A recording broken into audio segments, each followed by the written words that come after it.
My self Shivangi. मैं आपका स्वागत करती हूँ BHU is our goal channel पे। आज हम बात करेंगे BHU BSc मैथ के सिलेबस के बारे में। तो देखिए, BHU BSc math syllabus and trend analysis.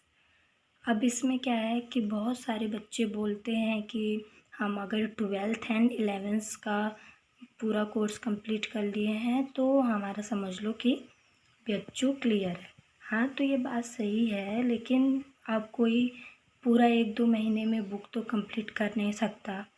तो इसके लिए जो हमारा प्रिपरेशन के लिए होता है, इसको 4 पार्ट में हमारा मैथ्स डिवाइड कर दिया गया है। First is calculus and second is algebra, third is trigonometry, fourth is coordinate system.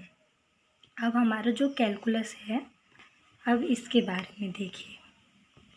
ये देखिए, यहाँ पे मैंने टॉपिक्स डाला है और ईयर्स डाला है कि किस किस ईयर्स में कितने कितने क्वेश्चन पूछे जाते हैं किस किस टॉपिक से। हाँ, तो ये ज़रूरी नहीं है कि इस बार इस टॉपिक से पूछा गया तो अगली बार भी। BH जो है वो पेपर कई बार इजी बनाता है और कई बार हार्ड बनाता है। अगर इजी बनाता है तो बहुत से बच्चों जो रहते हैं वो अपना इजी टॉपिक्स पढ़ के जाते हैं और पेपर इजी आ जाता है तो भैया उनका क्या कहना, उनका तो समझ लो भाग्य ही बहुत अच्छा है।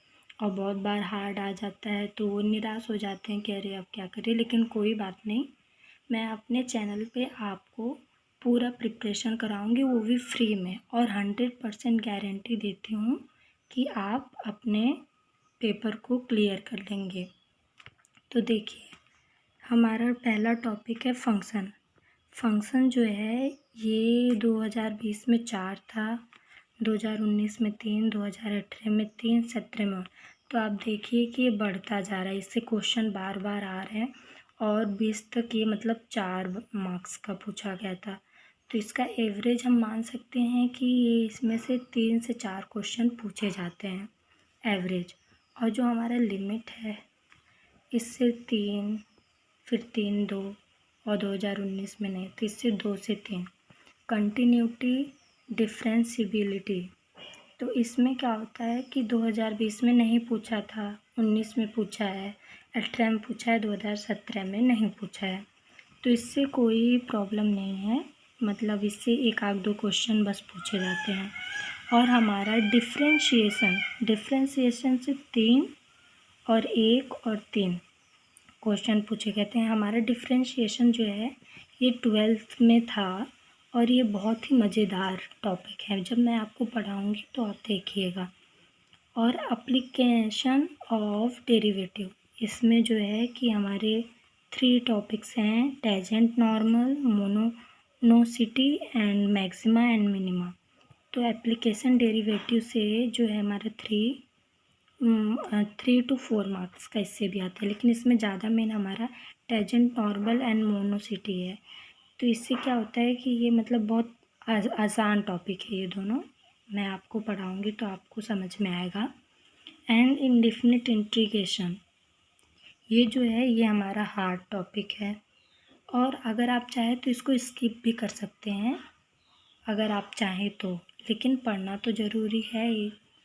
और क्या मालूम कि इस बार इसी से क्वेश्चन आ जाए, क्योंकि BHU का तो कोई भरोसा नहीं। और डेफिनिट इंटीग्रेशन, ये जो है इसमें क्या है हमारा, देखो ये एवरेज इसका, इसमें मुझे ज़्यादा मैं बताऊं तो ये हार्ड टॉपिक नहीं, इससे 1 या 2 मार्क्स का आएगा। फिर हमारा एरिया, अब क्या है, एरिया से हमारा क्वेश्चन नहीं आया है। क्वेश्चन नहीं आया है का मतलब ये नहीं कि एकदम ही नहीं, तो उसको हम क्या बोलते हैं, 1-2 क्वेश्चन उससे आ सकता है। एंड हमारा है डिफरेंशियल इक्वेशन। डिफरेंशियल इक्वेशन में क्या है हमारा, 2 से 3, 3 एंड 5। और ये भी हमारा इजी टॉपिक है, जैसे कि हमारा डिफरेंशिएशन है। अगर डिफरेंशिएशन आ गया तो आपको definite integration, indefinite integration and differential equation समझ लिए, ये आराम से आ जाएगा। ठीक है, तो अभी हम अपना सेकंड टॉपिक चलते हैं, एलजीब्रा। एलजीब्रा में हमारा क्या है, देखिए, अलजेब्रा में टॉपिक्स और ईयर्स दिए हैं। अलजेब्रा में हमारा सेट्स एंड रिलेशन, इससे एवरेज है हमारा 1 से 2, मैट्रिक्स से 2 से 3 एवरेज है, डिटर्मिनेंट से 2 से 1 एंड क्वाड्रिक इक्वेशन से 1 और 2, और complex number permutation and combinations, इससे हमारा समझ लीजिए 2 से 3, एंड सीक्वेंस एंड सीरीज से इससे हमारे क्वेश्चन बनते हैं। इससे आप 4 से 5 क्वेश्चन लो। और प्रोबेबिलिटी, इससे क्या है कि प्रोबेबिलिटी बहुत ही आसान है, तो फिर आप इससे 1-2 मान के चलो, क्योंकि कोई ज़रूरी नहीं कि इससे दे, इससे ज़्यादा क्वेश्चन नहीं पूछते हैं। स्टैटिक्स एंड मैथमेटिकल, अब इससे हमारा देखिए एक भी क्वेश्चन नहीं पूछा है, तो कोई ज़रूरी नहीं है कि नहीं पूछा है तो इस बार भी ना पूछ सकता है, तो आप इसको भी ऊपर ऊपर देख लीजिएगा।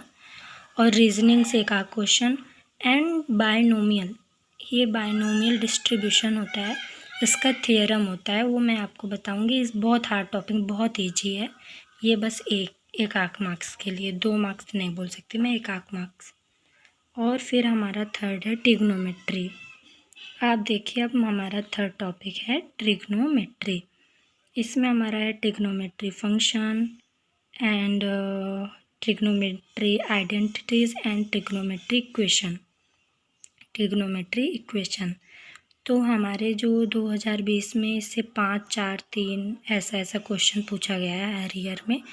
तो हमारा ये ट्रिग्नोमेट्री में सबसे मोस्ट इम्पॉर्टेंट, ये बात याद रख लो आप, trigonometry and trigonometry identities and trigonometry equation is very important. इसी से क्वेश्चन पूछेंगे। आप अगर ये दोनों स्किप करना चाहें तो कर सकते हैं, जैसे properties of triangle and inverse trigonometry, इसको आप लास्ट में पढ़िएगा, क्योंकि इससे उतने क्वेश्चंस नहीं आते हैं, लेकिन आप चाहें तो इसको पढ़ सकते हैं, लेकिन पढ़िएगा, मतलब मैं आपको पढ़ा दूँगी। फिर हम देखते हैं, हमारा अगला टॉपिक है हमारा कोऑर्डिनेट सिस्टम। कोऑर्डिनेट सिस्टम में हमारा है क्या, स्ट्रेट लाइन। इससे हमारा, आप तो जानते हैं ये बहुत ही मज़ेदार है, मुझे बहुत अच्छा लगता है स्ट्रेट लाइन। ये देखिए, इससे ज़्यादा क्वेश्चन मतलब 1-2 मार्क्स का। सर्कल, ये भी बहुत इजी टॉपिक है, इससे भी 1-2 मार्क्स का। इलिप्स ये सबसे ज़्यादा क्वेश्चन नहीं आते, जैसे इलिप्स हुआ, पैराबोला हुआ, हाइपरबोला हुआ, ये सबसे ज़्यादा क्वेश्चन नहीं आते, फिर भी आप कर लीजिएगा, 1-2 मार्क्स के आते हैं। पेयर ऑफ स्ट्रेट लाइन, इससे भी अगर आपको स्ट्रेट लाइन आ गया तो समझिए pair of straight line easy है।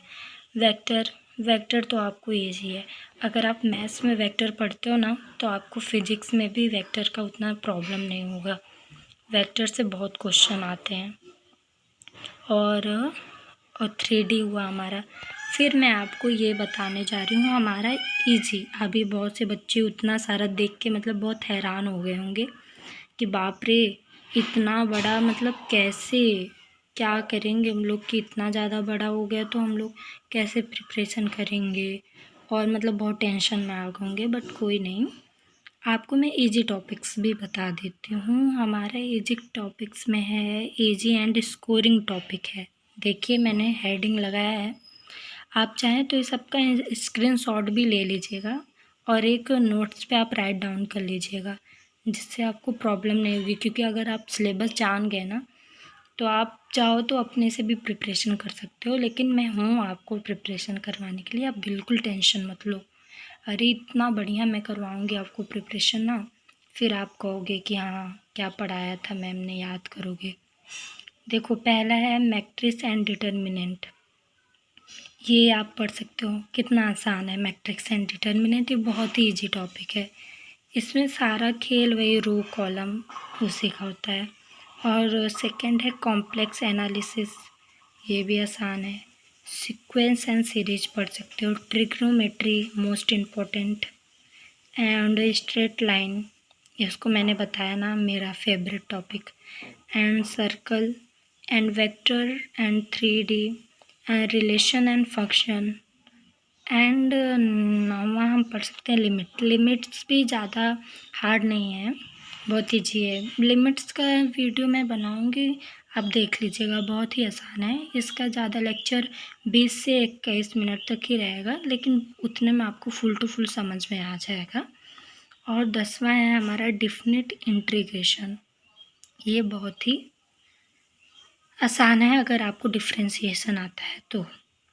और हमारा 11वां है एरिया एंड 12वां है डिफरेंशियल इक्वेशन। ये इजी टॉपिक्स है आपके। अगर ये आप 12वीं तैयार कर लेंगे ना, तो आपका टोटल मैं मान के चलती हूँ 30 से 40 मार्क्स का फाइनली फंस जाएगा, मैक्सिमम 40 तक। अगर आपका मान लो कि 40 तक नहीं भी पहुँचा, लेकिन 100% अगर आप इतना कंप्लीट कर लोगे तो आपका 30 मार्क्स तक कंफर्म है। तो आप समझ ही लो कि आप अगर 120 में से 90 मार्क्स तक का करते हो तो आप समझ लो कितना अच्छा है। ऐसे तो टॉपर बच्चे बन जाओगे तुम तो।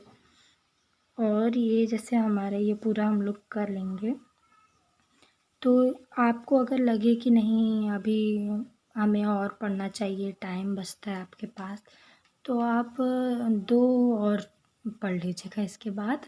उसको मैं लिखी नहीं हूँ, मैं आपको बता देती हूँ। डिफरेंशिएबिलिटी एंड कंटिन्यूटी पढ़ लीजिएगा, वो भी मोस्ट इम्पॉर्टेंट है। अगर आपको टाइम बचता है तो आप पढ़ लीजिएगा, ठीक है। And thank you friends. अगर आपको वीडियो अच्छा लगा हो तो लाइक कीजिए एंड हमारे चैनल को सब्सक्राइब कीजिए। एंड सब्सक्राइबर जैसे ही मेरे बढ़ेंगे और लाइक्स बढ़ेंगे तो मैं आपको आगे की वीडियो देने की कोशिश करूँगी, और मैं ज़रूर ही आपको वीडियो प्रोवाइड करूँगी।